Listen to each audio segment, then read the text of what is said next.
It was obliterated.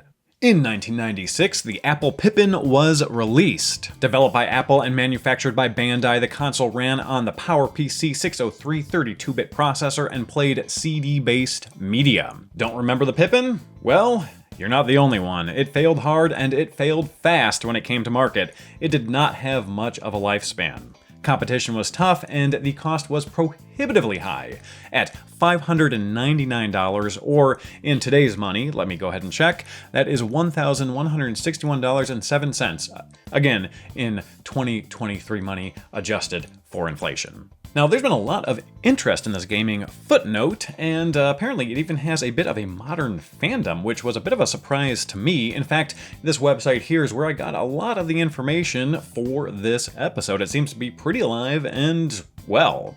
Now, with this revival, there's also been interest in the Pippin prototypes, the pre-release consoles before it actually came to market. There were a few different versions, and the one we're talking about today was constructed by Apple, not Bandai, and it was an earlier test unit from 1995. And thankfully for us, they were labeled with their unit number on their backsides. Here's unit number 005, and here we have unit number 13.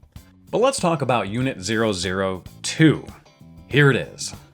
Its owner, Peter, recently reached out to me to tell his story. He had purchased it from a seller in Europe who apparently had worked on the system during its development. Take one more good look, because here is what it looks like now.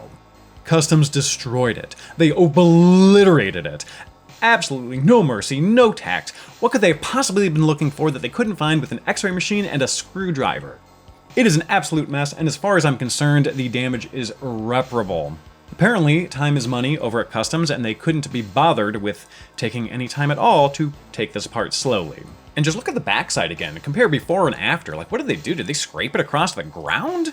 And look at the way the metal is bent here. Like, there was a lot of active force trying to get this thing apart when there absolutely didn't need to be.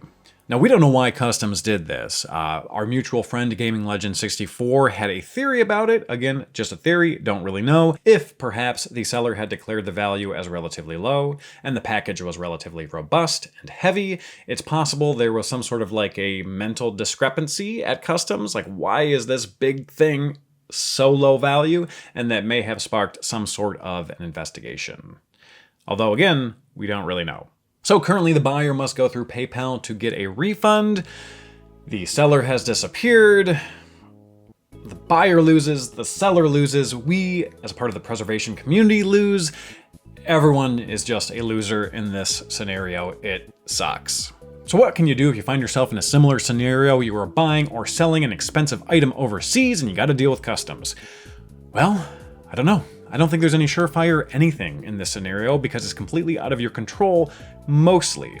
The only thing I could think of really would be just try to be as accurate as possible in the description of your item, declare it for an appropriate value, and just try not to arouse any undue suspicion in your electronic item.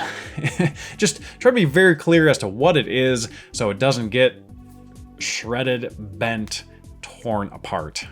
Unfortunately, that is the only thing I can think of.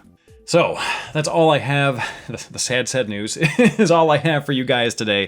Thank you so much for watching. If you like content like this, please make sure to subscribe, hit that notification bell, and hope to see you all back for the next one. Take care.